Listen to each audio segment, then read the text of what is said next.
आज मैं आया हूँ सोरासिस के पेशेंट की थोड़ी सी लाइफ को ईजी करने।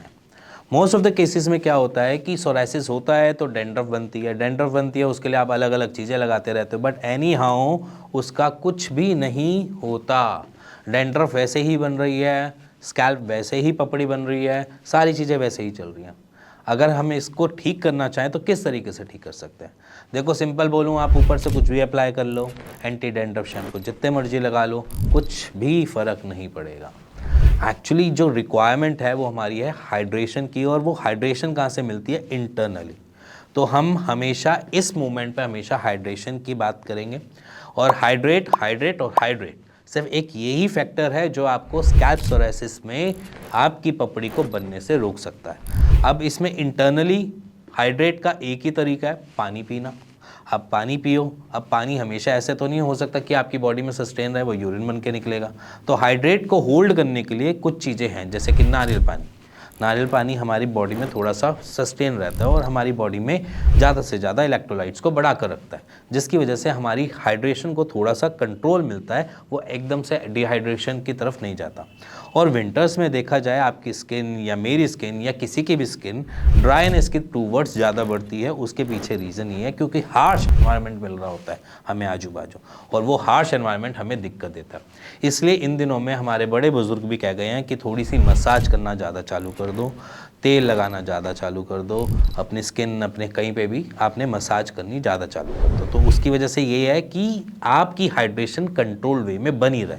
अब ऐसा नहीं है कि वो आपको तेल जो है वो हाइड्रेशन देता है, वो तेल आपको हाइड्रेशन नहीं देता, आपकी हाइड्रेशन को कंट्रोल करने के लिए। वो हार्श एनवायरनमेंट आपकी उस हाइड्रेशन को निकालने में लगा हुआ है, बट उसको कंट्रोल करके रखने के लिए आपके ऊपर ऑयल की या किसी भी फैट की रिक्वायरमेंट पड़ जाती है। तो इसीलिए यहाँ पर ऑयलिंग की रिक्वायरमेंट पड़ती है। तो इसीलिए यहाँ पर इंटरनली और एक्सटर्नली दोनों फैक्टर्स काम करते हैं। अब आ गई बात एक्सटर्नल की। एक्सटर्नल के लिए रिक्वायरमेंट यही है कि ऑयलिंग फैक्टर, ऑयल हमें रिक्वायरमेंट है जो हमारी बॉडी ढंग से प्रोड्यूस सच मच अमाउंट पे नहीं कर पा रही है, जिसकी वजह से हमारी हाइड्रेशन को खींचने वाला एनवायरनमेंट उसको खींच रहा है। तो यहाँ पर हाइड्रेशन के लिए सबसे बेस्ट पार्ट होता है कोकोनट ऑयल, जो हम डे टू डे की रूटीन में वैसे भी यूज़ करते हैं।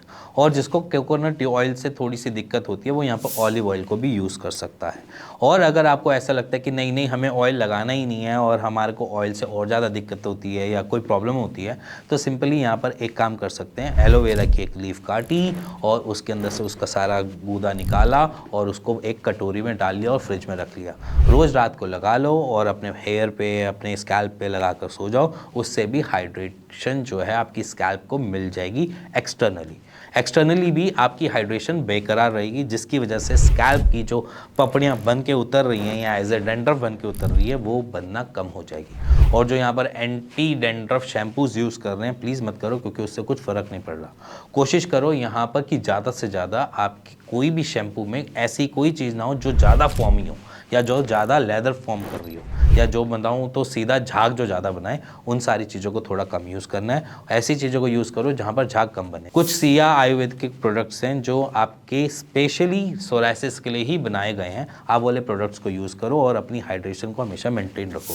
सो सिंपल है, कोई ज़्यादा कॉम्प्लेक्स नहीं है, और आप अपने सोरासिस से हमेशा बचे भी रह सकते हैं। सो गाइज़, आज से स्टार्ट करो अपनी ये कुछ चीज़ें, कुछ चेंजेस करो, जिसकी वजह से आप अपने स्कैल्प सोरासिस को बढ़ने से भी रोको, इवन उसको धीरे धीरे सेटल डाउन भी करो। इसी के साथ मिलेंगे नेक्स्ट वीडियो में। तब तक goodbye and take care.